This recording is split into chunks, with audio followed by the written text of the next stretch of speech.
Big Questions with the Dead Milkmen.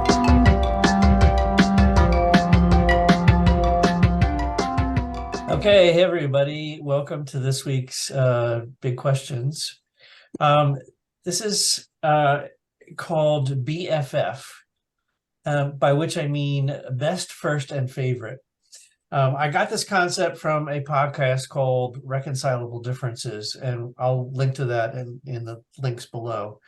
The concept is this: think of a TV series, band, albums, movies, movie franchise, a podcast, something that has episodes, multiple editions or episodes, and that you enjoy and that you might want to encourage someone else to try and check out and enjoy. So in your mind, I want you to tell us, B, what is the best episode and why? F, the first episode that someone should watch, check out, or listen to. Not necessarily the first in a series, although in a TV show, sometimes the first one is the best place to start. And the final F is, what is your favorite episode? That is, what is the favorite episode? It could be the third episode of the third season for some reason. That might be your favorite episode of the series. And I also acknowledge that there could be some doubling up of like, okay, the best episode is also my favorite episode. So let's begin. I'd like to talk about Bond movies, as in James Bond movies. Okay. Believe it or not, there are a total of 26 Bond movies out there. That's including counting the parody 1967 Casino Royale, and the unofficial one that Sean Connery made in 1983 called Never Say Never Again. So if you count those, there's 26 of them out there. And a few years ago, I managed to watch all of them within a few weeks' time when they all happened to be available on streaming services. And I took notes and I came up with my top 5, which I'll divulge after my BFF. I came up with 5 that I'd actually watch again. I probably won't watch the other ones ever again. Anyway, now on to my BFF selections. So I think the best Bond movie, and it's sort of the distilled essence of Bond, is From Russia with Love, is from 1963. So that's with Sean Connery. It was his second outing as Bond, and he seems a little more comfortable in the role, and it provides some entertaining background for the franchise. And it's the first one was called Dr. No. And yes, it's very dated and it's very sexist, but it is what it is. It came out in 1963. And so that would be my best Bond movie. That being said, my first Bond movie that I would recommend somebody check out would be Goldfinger, also with Sean Connery, and that came out just a year later in 1964.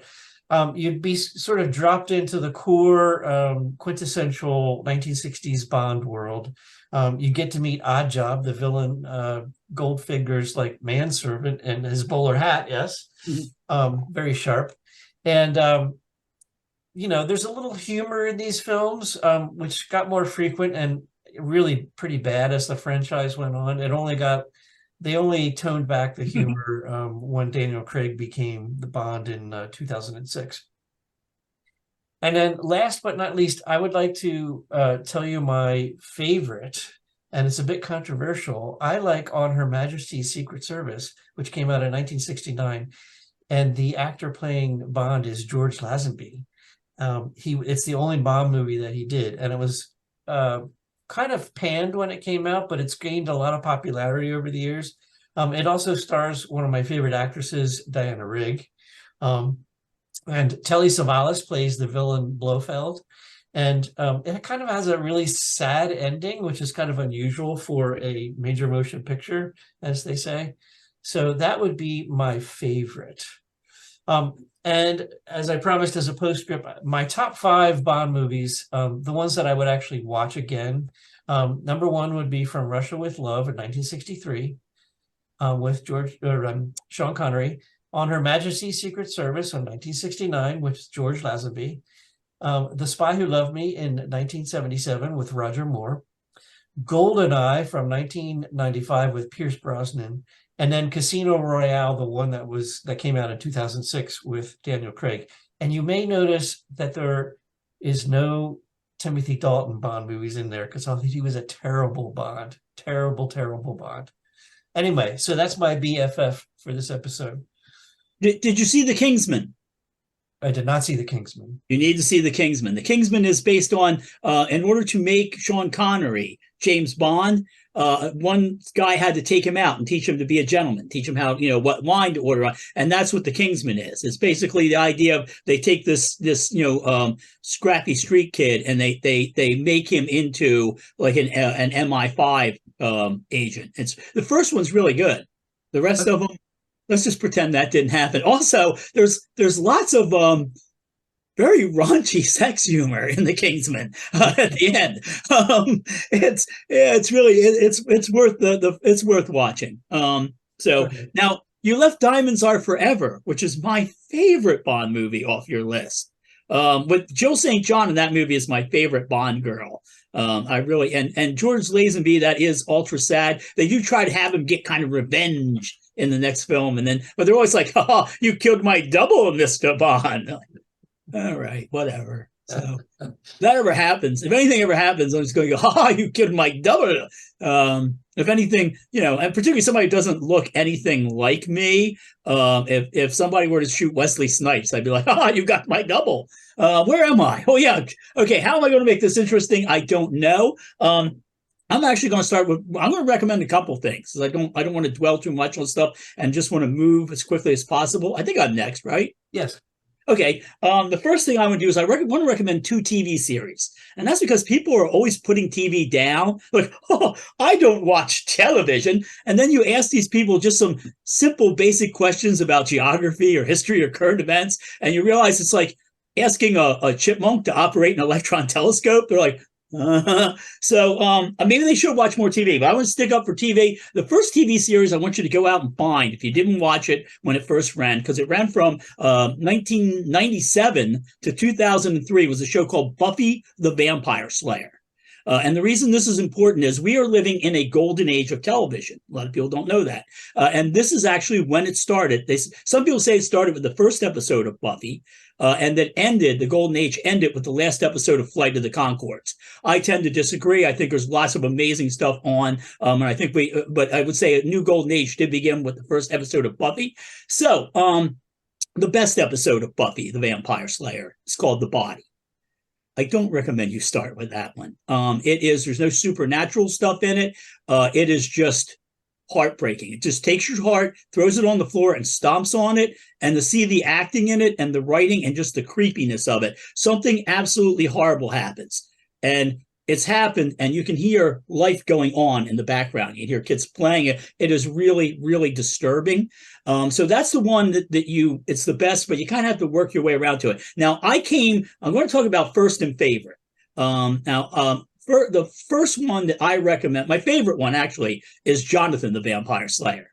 There's an episode in which a character who is a minor character, you turn on TV on Friday night, and all of a sudden it's like, not Buffy the Vampire Slayer, it's Jonathan the Vampire Slayer. And it's this minor character is thrown in you're seeing him do all this stuff. You're like, what the hell? And it turns out that he has kind of flipped the script in a way so that he is like the hero of the show. It is absolutely brilliant writing. But the one I recommend that you start with is the one that I started with. In 1999, my wife Deanna was out doing some volunteer work, and she'd get home and she'd be super tired.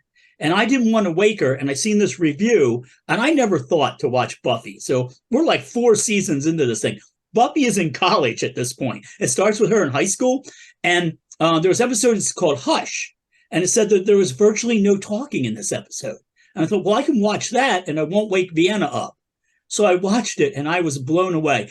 People, this is the episode that has the gentleman. We're going to put up a picture of the gentleman. Now, before we put it up, okay, if you are of a nervous disposition, if you don't watch horror movies, you're not going to want to see the gentleman. Okay, so it's going up now. 1, 2, 3, and the gentlemen are gone. You can look at your screen again. It's just us gentlemen, and we kind of look like the other gentlemen. It's absolutely brilliant. It's the only episode of Buffy to ever get nominated for an Emmy, and that was because they were being very sort of tongue in cheek and like, aha, you had an episode with no talking in it. We're going to, we're going to give that an Emmy. But there is a great scene in which Buffy starts doing this. And you realize she means stake somebody. It's really good. I heavily recommend that that's the one that you start with. You watch that. It's super creepy. The gentleman, the rest of the cast didn't want to be around them in the daylight. It is really disturbing, and that's the episode I came into. Now, another vampire show that I want to recommend to you is a show called What We Do in the Shadows. Which started running in 2019. It's never had a bad episode. If you rated all the episodes, the worst episode would get an A-. As far as the best episode, people will argue over that. I have my personal favorite, and we're headed there because I think this takes them all. The first episode that you should watch, and it's also my personal favorite, is an episode called On the Run. Although everybody else knows this as Jackie Daytona. Laszlo gets his life threatened by a vampire who's played by Mark Hamill. So this has Mark Hamill in it. At one point, Mark Hamill picks up a cue stick and gets into like a lightsaber fight with it. And you're just like, holy shit, it's Luke Skywalker. It is absolutely amazing. But Laszlo, in order to hide, he goes to Pennsylvania because that sounds like Transylvania. And we all know that sounds cool. And he disguises himself as a bartender by putting a toothpick in his mouth. That's his disguise, and it works. And the bartender's name is Jackie Daytona, and he's from Arizona. And as one of the waitresses points out, she says, "Jackie, you say you're from Arizona, but you talk all European like us." Well, that's the way we talk in Tucson, Arizona. It is pitch perfect comedy. It has a Billy Bass in it, a whole subplot with a girls' volleyball team. It is just, and of course, Laszlo is played by Matt Berry, who had played Dr. Lucian Sanchez on Garth Marenghi's Dark Place, one of my favorite shows of all time. So yeah, if you can, you got start, and it will probably be your favorite episode. Start with On the Run, and you don't need to see much of the show before because there's really only one of the main characters in most of the show. You can pick it up, and Mark fucking Hamill. Okay, so now let's talk music quickly. The band I want to talk about is a band that's put out an ass load of albums, and none of them suck. It's a band I first saw about 20 years ago, I think, and maybe a little bit more in the year 2000. Vienna and I were at Dracula's Ball, and this band came out, and they had about 20 people in the band. And Patrick and I were standing next to each other, and we're like, if they just pared that down to a couple people, I think it might be better. They did. It's a husband and wife team, Stephen Archer and Donna Lynch. The band is called Ego Likeness. We played a bunch of shows with them. Before I knew them, before they were friends, I still have everything that they put out. It's absolutely amazing. Usually when a band gets over the 20-year mark, they reach what I call the direct-to-video phase, where the shows sell out, but people don't buy their new albums.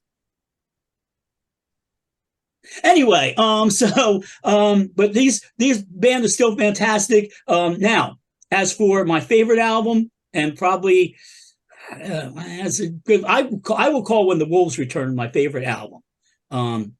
It's really dark and super spooky, but I think you need to get some of the band a bit of it under your belt first. So what you want to do, you want to start with the 2010 album Breedless.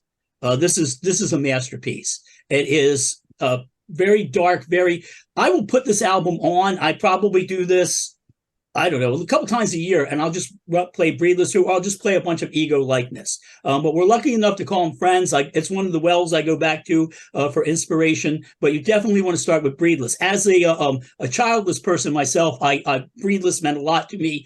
So yeah, I would recommend. And some of you are looking to escape the Weezer trap. You know what I mean? Like you're a certain age and you think Weezer's what you should have been listening to.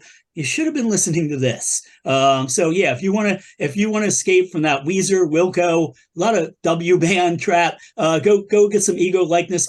You will enjoy this. The only problem is their shirts. The Ego sometimes looks like ELO, and some guy, I answered the door and some guy was like canvassing. He's like, I like ELO too. And boom, knocked his ass out. And then I put reflector tape on his crotch so nothing bad would happen to him after that. All right, so those are all my best first. What is it?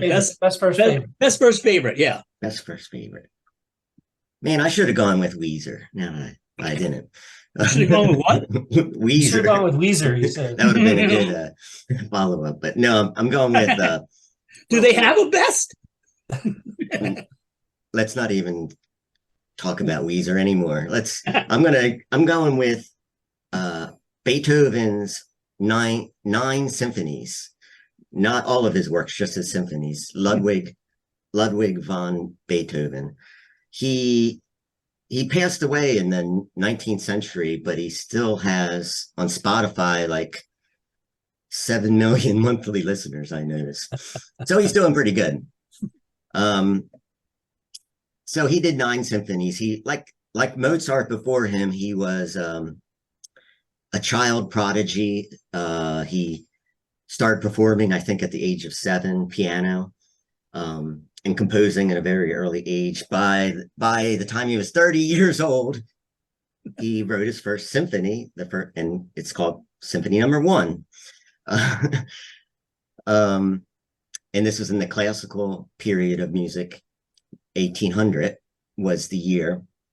And then by 1824, he wrote the 9th Symphony. Now, unfortunately for him, he started going deaf in around 1805, and he realized this, and that put a damper on his performing career, and he was a very popular performer at the time.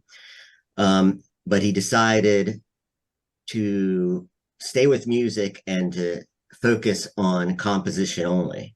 And he did a lot of groundbreaking work. And this is going from the classical music period to the Romantic period, where there's a lot of technical development over instruments, like the piano became bigger and everything. Not to dwell on all that, but why? I'm not even going to say why you should listen to it. It's just I like it because it's good music. But I first got into his stuff when I was a teenager with the 5th Symphony, which everyone probably knows the first 4 notes of anyway. It's very famous. And that's probably what I would suggest to start with. Although if you want to listen to them all, you might as well just start with number 1 and go. It takes almost 6 hours if you want to listen to them all in a row, although you probably don't want to binge them. But the 5th is very good. This probably the best is the 9th, and that's famously in the movie The Clockwork Orange, the 4th movement of it. They do it with a vocoder. It's the one symphony that has singing, often called the chorale. All the other previous 8 are instrumental. And so that's what I would say is the best, and for a long time that was my favorite. It was also featured in the end of the Beatles movie Help, the Ode to Joy. That's part of the 9th Symphony, and it's a very long one, the longest. But I'm going to say my favorite is the 7th Symphony, and this became my favorite only after I saw the Big Mess Orchestra perform the 2nd movement of it in almost a reggae rhythmic version of it, and it's a really brilliant. I'll put a link up to there. So someone put it up on YouTube. The 7th Symphony, 2nd movement by Big Mess Orchestra, and so that's why I like that one. It didn't even occur to me until after I heard Andy Bresnan's arrangement of that. How cool the 7th Symphony is, if only for the 2nd movement. So there it is. The 5th is what I would say start with. 9th is the best, and it's really, really, really good. And my favorite, for sentimental reasons, is 7. Now, Joe, can we agree, though, that although Ludwig von Beethoven, inventor of the Ludwig drum kit, was a fantastic musician, he was the worst James Bond. He was a shitty James Bond. It's on a series. It's like woodblock prints. I do like those 2 albums he did with Ego Likeness, though. Yeah, they were good. He worked well with Ego. Well, actually, did you know he has not been composing anymore? He's been decomposing. Right. Yes, and the last groundbreaking project he was involved with was, of course, the digging of his grave. That's so right. There we go. That's all I really had joke-wise for that powdered wig, dude. I got to tie mine in somehow. So let's say Beethoven was a dork. Ah,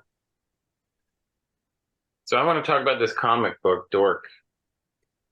Um, got a bunch of these here. These are from let's see, 1992, 93. So I was a young teen. Um, and they're definitely inappropriate for children and maybe even 14 or 15-year-olds, but there's like the murder family. Um, and it's all black and white, so he didn't have to, it's one guy, Evan Dorkin, hence the dork. But there's great stuff like this one. I think this one is my favorite and one I would recommend getting into first because it gives you a bunch of there's like Shirley Jackson's The Lottery by Fisher Price Theater. Oh yeah. There's this one I think maybe the best one. It's not my favorite, but it's the best. I think it was his most ambitious one, and I feel like the art is better. It's like more detailed in this one. This would be the sixth one. The first one I showed you is number one. This is the seventh one. This one, they're all great. And I got these so long ago, and every once in a while I pull them out and look at them, but I haven't in a while. And I don't know. This question was tough for me. I was trying to think of something. Like I haven't watched much TV in the last few years. I just don't have time for it because I'm always doing stuff. But I thought about this because it's really a great series. I only got up to number 9, but I'm not even sure what he did after that. But I'm trying to find this other. Is it available online? Did he ever put it online? That's a good question. I follow him on Instagram, and he does little like sketches and stuff. He sounds kind of depressed sometimes too. So maybe everybody should check out if he does have this stuff available online because it's really impressive stuff. And I don't know, maybe you guys have heard of Milk and Cheese, which was another one that he did. No, know it well. Yeah. Milk and Cheese were a carton of milk and a cheese wedge that just beat people up and just do terrible stuff. What I like about Dork, or I guess Evan Dorkin and his humor is he doesn't seem to have limits to how far he'll go like this. Wow. Yeah. That's good and violent. We're going to get demonetized. Oh wait, we don't monetize. And it's great if you have ADHD too, because there's all sorts of little. He's got short things, and it's kind of, I don't know. I always looked at it as almost like My Mad magazine kind of thing. When a new Dork would come out, because it felt like it would take forever to come out because I think it's slave labor graphics, which I'm pretty sure it's just him. But what's great is I just took these out tonight, and Junius, he's 15, and he was like, "What's this?" And he was looking at it, and I was like, "Oh, hey, yeah." I was like, "Yeah," and I showed him, and he's like, "Wow, that's actually great," because he's into art and he's been doing animations and stuff. So hopefully I'm turning another generation on. Oh yeah. Yeah, you can get these on. You can go buy them. I mean, he doesn't actually have it online, but I think I'm going to be making some purchases after the show. Yeah, and follow him on Instagram because he does little drawings here and there, or he'll post old stuff. This is great with the Eltingville Comic Book Science Fiction Fantasy Horror and Role Playing Club because it seems like Evan puts himself in some of these things, and he also, there's a lot of satire, but he's also mocking the culture that he's basically selling these to, which I thought was cool. So yeah, the best one I think is this one as far as attention to detail and concept. And then this, I would say first, and what people like the first one people should look at, because it's got like a little bit of everything. It's even got some milk and cheese in it. So, but it's also my favorite. It was the first one I got. So, man, it's crazy when I saw the date there, 92. I was like, I didn't realize it was that long ago. Guess that happens. Time's getting away from me. It's great. No, I've never heard of those before. I'm going to check them out. Yeah, Yeah. me too. All right. So, well, we have been, thanks everybody for your BFFs. We have been recommending things, but we're going to recommend even more right now because we're moving into recommendations. My recommendation is a website called TKSST, which stands for The Kid Should See This. The subtitle of the website is Smart Videos for Curious Minds of All Ages. And the videos are arranged by categories. And for instance, the music category has 676 videos in it. And the one I'm going to link to right here for you is called 9 Horrifying Instruments. And it's somebody playing these magical instruments that make all these sounds that you hear in horror movies. So it's really cool. You should check it out. So the site is called TKSST, The Kid Should See This, and it's thekidshouldseethis.com. And that's what I recommend this week. First, I recommend if some of your friends do something nice for you, thank them and try to write them back. My friends Matt and Jill in the band Hot Breakfast sent me a really nice little letter, and I've got to write them back. Of course, we all know how my schedule is, but I know they watch this, so I'm thanking them now and I'm hoping to write you a letter back on Saturday. Now, to recommend a movie for you folks to watch to extend your Halloween, I recommend the film Dark Harvest. Not the greatest horror. It's good, really good, but not great, but it's really good horror movie. And it has The Damned on the soundtrack. And The Damned are used really well, really smart use of The Damned. So I applaud that. And then finally, some music. A band I've been championing for a while now called Echoberyl have a new single out, and the single is called The White Lady. But this isn't the kind of white lady who wants to talk to a manager. No, this is like the white lady, like Our Castle Has a Ghost, the white lady. They do really spooky stuff, and the club mix is killer. The club mix is a real banger. You can trust me. I've never owned a Weezer album, and I'm wearing an IMX hat, so I have my my credentials right there. So yeah, Echoberyl's new single, "The White Lady." Thank your friends and rent Dark Harvest. I'd like to recommend a documentary series called Classical Destinations 2, and it's a 6-part series.